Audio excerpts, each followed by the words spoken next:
जनाब मोहतरम अदील जोया साहब आफ चुकेरा बाहुकम मियां सुहेल सुल्तान सिबरा साहब सफरां दे ओ जड़रा हुंदे मेरा लाडला छोड़ वतन नहीं दिल कचदा यार खिड़ावना है वदा खेड़ खिड़ावना भन नहीं जोया साहब नाजायज भी तेरियां मनसी मजहर तू जायज भी साडियां मन नहीं मैं तो आखिरी खाते च लिखिया हा बुढ़े चान नहीं टुरदे चान नहीं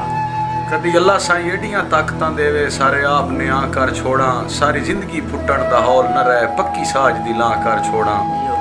बख्तां दे सत असमानां दी मैं तेरे सिर ते छां कर छोड़ा जोया साहब मैं थे दर्द जहान दे तरके होवेन तै सजण दे ना कर छोड़ा। शुक्रिया जी, मेहरबानी।